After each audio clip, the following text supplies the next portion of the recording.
Dan selanjutnya kita akan beralih ke pertanyaan untuk calon gubernur nomor urut 3 Bapak Ahmad Saiku. Kami persilakan panelis Ibu Erni Rusyani mengambil subtema dari dalam fishbowl dan mohon diperlihatkan ke kamera moderator dan hadirin. Subtema D. Subtema D. Sekali lagi, amplop masih tersegel, masih terjaga kerahasiaannya. Subtemanya adalah mitigasi bencana.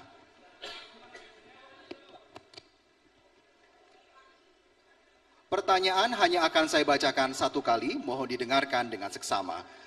Data portal Jawa Barat sejak Januari sampai Mei 2024, bencana banjir mencapai 94 kasus tersebar di 25 kabupaten kota yang mengakibatkan rumah rusak ringan sampai berat, korban jiwa, dan 137.153 orang terdampak serius. Pertanyaannya, apa strategi saudara untuk menyelesaikan persoalan tersebut? Waktu Anda 2 menit dimulai saat Anda berbicara. Jawa Barat sesuai dengan pendapat para pakar berada dalam ring of fire, artinya berada dalam cincin api bencana, dan diantaranya juga adalah bencana banjir. Oleh karena itu kita harus memiliki yang pertama adalah kajian peta bencana di Jawa Barat, di mana yang sering terjadi banjir, di mana yang sering terjadi gempa, di mana yang sering terjadi bencana-bencana yang lainnya. Yang kedua, kita harus mengedukasi masyarakat agar masyarakat lebih care terhadap bencana yang akan dihadapi. Ketika yang dihadapi adalah bencana banjir, maka dia harus tahu bagaimana upaya untuk menyelamatkan diri dan hartanya, kemana dia harus mengevakuasi keluarganya. Dan yang ketiga, tugas Pemprov tentu perlu memiliki rencana kontingensi atau contingency planning. Di antaranya dengan menghidupkan early warning system. Saya tinggal di Bekasi, seringkali menghadapi bencana-bencana banjir. Yang salah satu kebijakan pemerintah Kota Bekasi sebagai early warning system, kita menempatkan petugas di P3C, pertemuan Cikeas, itu sungai itu diberikan petugas orang yang menginformasikan ketinggian air. Sehingga ketika ketinggian itu betul-betul terdeteksi, maka jarak air sampai ke Kota Bekasi ini memerlukan waktu tempuh 6 jam. Sehingga dari situ masyarakat diinformasikan melalui radio, melalui HP, melalui informasi-informasi dalam berbagai hal, sehingga kemudian masyarakat paham dan bisa menyelamatkan harta diri sehingga mereka bisa selamat semuanya. Demikian. Baik, terima kasih kepada Bapak Ahmad Saiku. Berikutnya saya akan persilakan calon gubernur nomor urut 1 Bapak Acep Adang untuk menanggapi jawaban dari calon gubernur nomor urut 3. Waktu Anda 1 menit dimulai saat Anda berbicara. Sebagai salah satu provinsi yang rawan bencana, Jawa Barat memerlukan kebijakan di dalam program mitigasi dan yang komprehensif, berkelanjutan dan berbasis masyarakat untuk mengurangi resiko bencana. Hal ini kami tawarkan adalah pertama, regulasi ketahanan bencana, yaitu menyusun, memperkuat regulasi tentang ketahanan bencana. Kemudian yang kedua, meningkatkan infrastruktur ketahanan bencana, seperti kita membuat jembatan, jalan, dan bangunan publik agar tahan terhadap gempa. Yang ketiga, misalnya pendidikan mitigasi bencana, yaitu membuat program edukasi mitigasi bencana di sekolah-sekolah, dan kita memberikan penjelasan kepada mereka adalah bagaimana ketika kita nanti akan membuat semacam rumah atau bangunan, itu harus dihindari tempat-tempat yang menimbulkan akan adanya bencana, apakah bencana alam atau bencana banjir dan bencana-bencana yang lain. Kemudian yang terakhir adalah teknologi untuk mitigasi bencana. Waktu Anda habis. Terima kasih.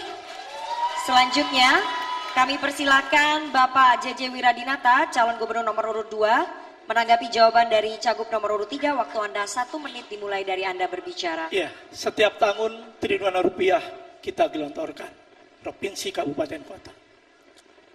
Setiap tahun lembaga-lembaga penanganan kerusakan lingkungan kita lakukan, kita turunkan sebaik-baiknya. Tetapi yang terjadi, seminggu hujan, banjir tetap ada. Sebulan kemarau, kekeringan melanda kita. Maka tentu harus ada upaya-upaya yang luar biasa.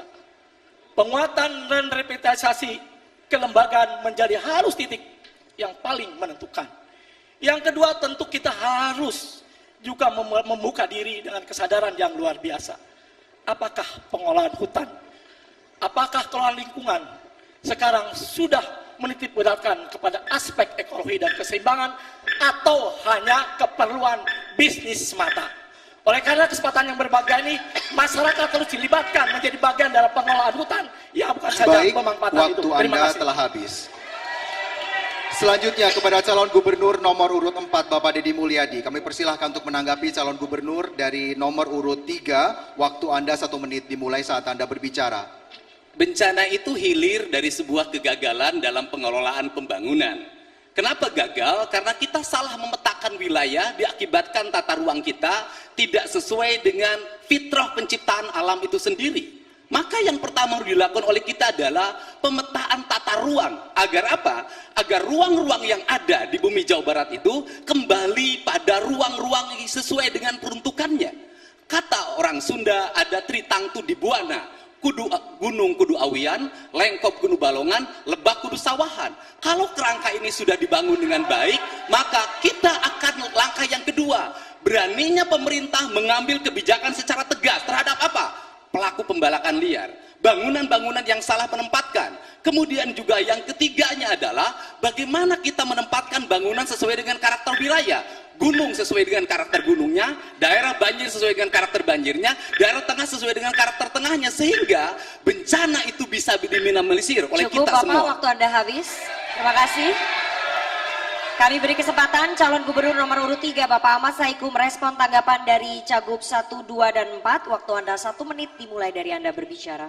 Menurut pandangan kami, bencana kadang-kadang lintas kota dan kabupaten. Kita sering melihat Bekasi terang benderang, tetapi di Bogor hujan deras, sehingga kita nggak menyangka bahwa air kok tiba-tiba digelontorkan ke kota Bekasi. Inilah yang perlunya hadir pemerintah provinsi dalam menangani bencana yang lintas kota dan kabupaten. Penanganan bencana harus integral antara hulu dan hilir. Kita ingat bahwa ketika di hulu harus ada catchment area, penangkapan, disitulah perlu penghijauan. Di situ juga perlu ada daya tampung untuk menampung agar air tidak menggelontor sehingga perlu waduk. Ini harus dikomunikasikan dengan pemerintah pusat. Sementara di hilir kita perlu bahwa sungai-sungai, kali-kali perlu dilakukan normalisasi sehingga daya tampung sungai bisa melebihi, cukup tidak melimpah kemudian ke rumah-rumah penduduk. Inilah yang harus kita lakukan, koordinasi dengan pemerintah pusat, karena ini menjadi kewajiban pusat. Baik, terima kasih. Waktu Anda sudah habis.